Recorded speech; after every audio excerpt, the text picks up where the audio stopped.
at the end of the day, every single religious movement that is successful, spiritual movement, all started with one person who displayed transcendence of some sort. And then some people believed it enough to tell others who then chose to believe it too. Yeah. And to some extent, there has to be either political reasons to prop up that belief and to keep it alive on the one side of the coin, or on the other side, experiential reasons, that you're able to reproduce the experiences that the first people who followed alleged to have. So in the case of because sometimes it can be a marriage of the two as well. So in the case of the history of Christianity, you can point to the tradition of saints that have had the transcendent experiences of Christ and God the Father through the teachings of Christ. But you can also point to political influence and political agendas for propping up Christianity at different moments in history. Both of those things are true. And so both of those things have contributed to the propping up of Christianity and to the maintenance of Christianity. But at some point, you have to break it down to, why did Islam ever take root? Because people believed that the Prophet Muhammad was receiving revelation from the Archangel Gabriel. If they wouldn't believe that, there is no Islam to talk about. People had to believe in that was going on at that moment. Well, the problem is that today, and I guess at any one time in history, but it's more profound today because of the so-called Enlightenment, from the 1700s on, the scientific Enlightenment that people talk about, yes. That there are going to be a bunch of people who staunchly cannot believe that a transcendent being exists, right? Because they don't believe in transcendence, they don't believe in God, they only believe in materiality.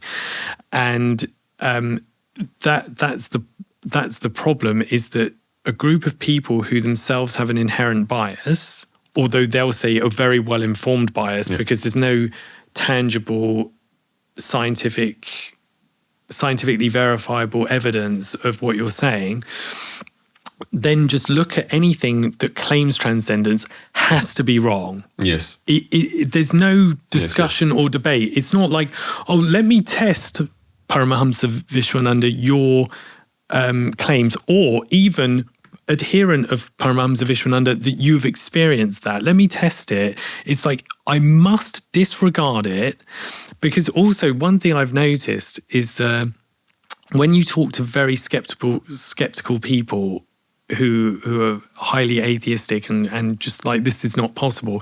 Even when you say, but there's this saint with an incorruptible body, it's all historically verified. Yeah. That is their body. You can visit their body. Yeah. You can see their body.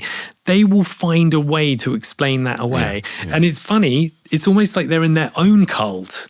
Yeah. Well, my cult of not believing in the possibility of anything transcendent. But this is, you touch upon the most important thing, and I think that everyone needs to realize this, and that is, when you have conversations with anybody about belief in God or the assessment of the validity or not of some guru or whatever, set the paradigms of what is acceptable proof. Like where's the line where you're saying that would convince me? Because if you don't have that from the person, you're just arguing with the wall. Yeah. Like there's people who you say to them, like, do you believe in God? They'll say no. And you say, okay, imagine now that you look up the sky and you say, God, are you real? And then the clouds form the words, yes, I am Jonathan. And that's your name, right? And you'll go, yeah, but that could be just, technology, or that's an alien. That's not proof of God. And if you can't, if the person wouldn't accept that as sufficient evidence, right, what are you doing? You're just wasting your time, right? And so this is something I've been in countless religious debates. I've been there and debated against Muslims and Christians and whatever else. And it's just the biggest takeaway from those experiences has been that you need to set the framework of the conversation ahead of schedule. Like, you need to understand what would be satisfactory evidence for you to say that this is a legitimate movement and not a cult. What would be satisfactory evidence for you to say that this is truly a transcendent experience and not just some charlatan or something that can be explained by our material empirical understanding of reality, right? If those things are not mapped out in advance, or if somebody says, I don't know, most of the time you're just wasting your time. You're absolutely wasting your time. And that's the thing. I have experiences with Guruji that I've personally had, right? That I believe to be fully transcendent and have no material explanation whatsoever. I can share them. I probably will share them in several episodes or in several podcast episodes. But at the end of the day, it's just, okay, do I seem like a reliable person? Yes or no? That's going to be the criteria for people to believe me or not. And most people, as you've said, in the society we live in today, are going to look at that and say, I just reject it outright. And to those people, I will say now, I set the sort of challenge now and leave it there open-ended. Is that the scientific method? Is that the rational, mature method? To just dismiss things outright because they don't suit your preferred understanding of reality? But it's also so arrogant. I have to say that the arrogance of people when they dismiss, right? Because and when we think about Jesus and those more historical figures where there was science, people say there wasn't. There was some science. It wasn't in anywhere near the depth it is now, right? But there was logic, there was rationality, etc. But now we're that times 10 or however much, right? It makes what Guruji's done even more incredible and amazing. And the people who attack, it shows their arrogance, their deep arrogance, because he's in Europe.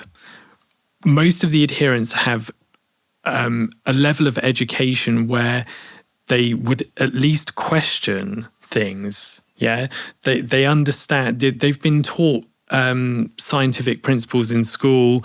They've done experiments. They understand the scientific method. Let me interrupt you there. I've spoken to religious leaders, right? Yeah. Prominent religious leaders that have said, Europe is the last place I would ever go to try to start my movement because of how rational, educated, cultured they are and how unlikely they are to believe anything.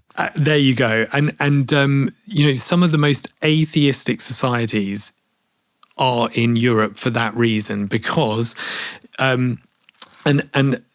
it's just only what I can measure or experience with my senses is true. Even though one can conceive of, at least in an abstract way, that there might be something called metaphysics, something that's beyond physics and beyond our comprehension, consciousness giving a signal to that, because no one can really explain consciousness or understand it. But still, because the scientific method is to form a hypothesis and test it, and that's not testable, I'm not going to do it, and I'm going to hold at least my judgment on it, but most of the time just say, actually, it's not true, right? So then you've got a master who's come to an environment where people are educated, they don't live in a superstitious society. Everything about the society is geared towards production, rationalism, scientific endeavor, engineering, empiricism, everything. Everything you can imagine. But in spite of that, loads of people who then say, yes, having grown up in that environment, I am skeptical, rational, and all of those things.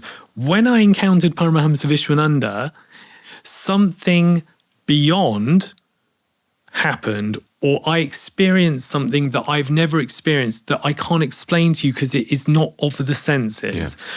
And you, as the arrogant person you are, say, well, you're a fool. I dismiss it. I dismiss it. And it's not just a singular experience, it's corroborated experiences across time, across continents, hundreds of people, thousands of people. I dismiss them all.